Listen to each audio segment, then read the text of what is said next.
Hello everyone.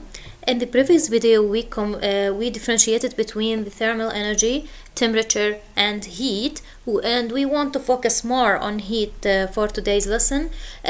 Just to remind you, we have mentioned that the heat is the energy transferred from an object at higher temperature to an object at lower temperature. So energy in the form of heat always flows from hot to cold, as we mentioned.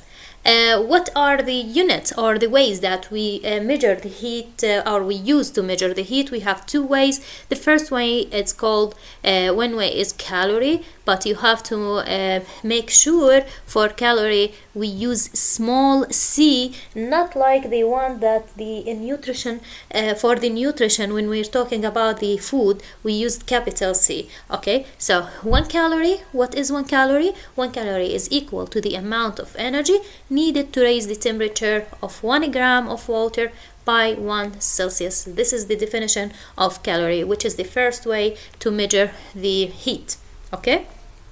The second way, as the heat is a form of energy, we can use joule, always joule, which is the unit to measure heat. And you have to know 1 calorie is equal to 4.18 joules. Okay, so the two ways again, calorie with a small c, okay, and joule, J. Okay, so this is about the ways to measure the heat.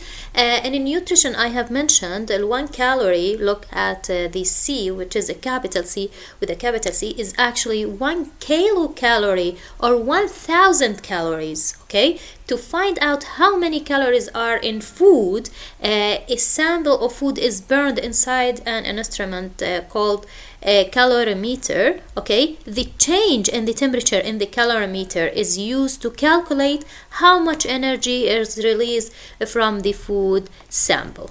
Okay, I want you to know this in general, what is the unit, that's it, and you have to know what is the instrument is used, calorimeter, to measure the change in the temperature in calorimeter. That help you to know the energy is released from the food sample. Okay, we have to know now, after we define the meaning of heat, the ways to measure the heat, we want to know how is heat related to thermal energy. How these two, they are related to each other, heat and thermal energy. You have to put in your mind adding or removing heat from a substance will affect its temperature and thermal energy, which means, for example, we have mentioned if you have two substances or two objects, object number 1, object number 2, and they are in a direct contact together, the energy will be transferred as heat from higher temperature to lower temperature object. And for example, if this one is 50 Celsius degree and this one is 30 Celsius degrees, the energy start to be transferred from high temperature to lower energy as heat energy. Okay, so the transferring of this heat, it will change the temperature for both objects till they reach equilibrium. Okay, so the temperature will be changed. So as the temperature change, the thermal energy will change. Okay, for example, till they reach the equilibrium, this one it will be less than 50 Celsius and this one will be more than 30 Celsius. For the object number 1, this is object number 1, and this object number 2, as the heat energy is transferred from object number 1 to object number 2. Okay, so object number 1, it will have less thermal energy, okay, because the kinetic energy will be less, and number 2, it will be more because the temperature increased, so the thermal energy will be more. Okay, so heat, however, is not the same as thermal energy and temperature, as we mentioned. Thermal energy and temperature are properties of a substance. And if you're talking about thermal energy and the temperature of a substance, here you're talking about properties of a substance. Heat is the energy involved when these properties change. Okay, so these are very important points.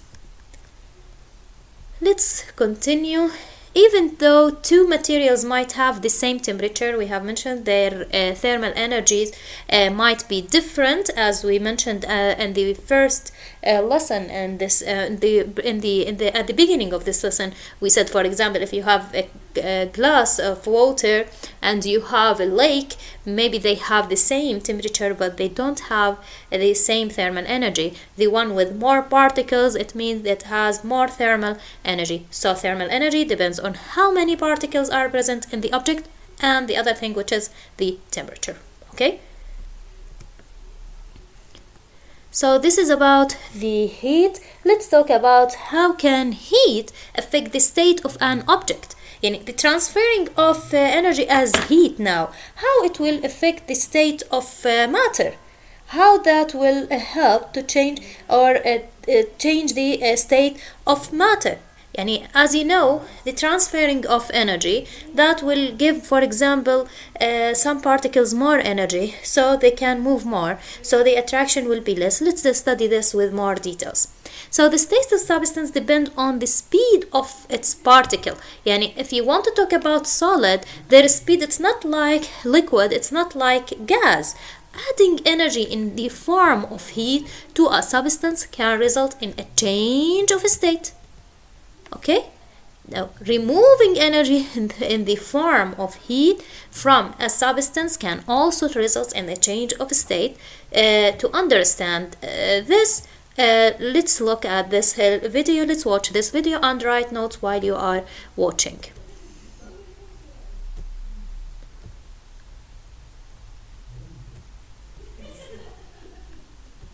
Let's start. When you melt. So what happens when a substance changes state? For example, when you melt ice over a gas stove. Click the pictures to find out. Let's start with the first one. The gas stove gives off energy to its surroundings. As the ice has less energy than its surroundings, energy moves into the ice.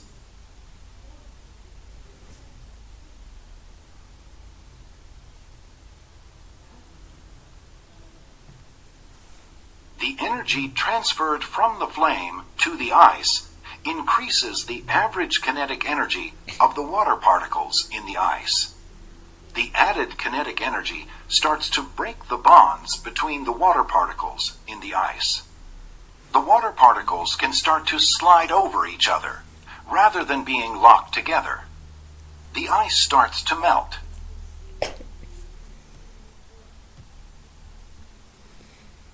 Energy continues to move into the ice.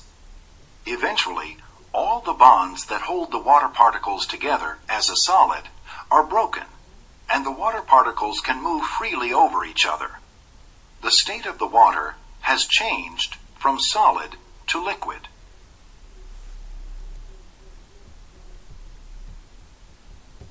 So this is the explanation of changing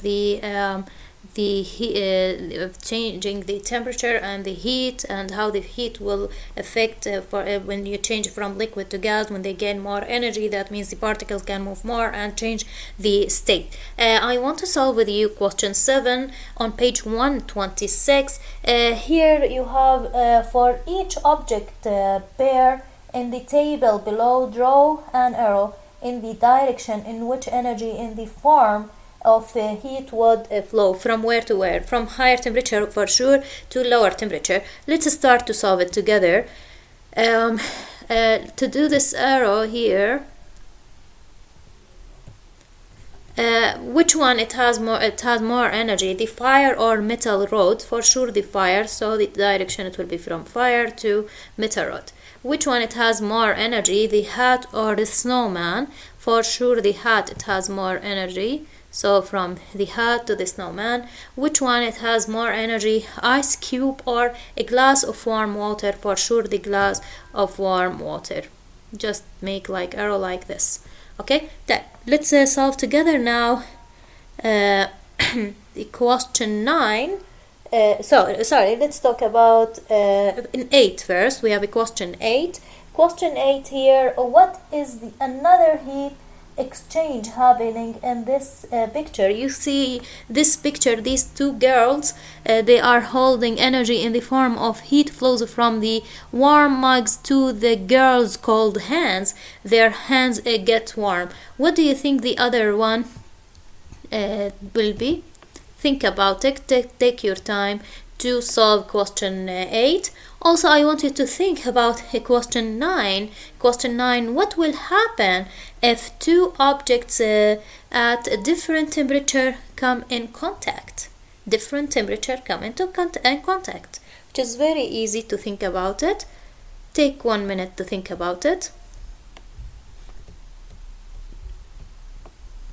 So, okay, the correct answer for question 8, energy as heat is flow from the girls' warm bodies to the cold air also, right? Also, this is the form, also another form. For question 9, energy as heat will be transferred from the warmer object to the cooler object until both objects they are at the same temperature. They will reach equilibrium.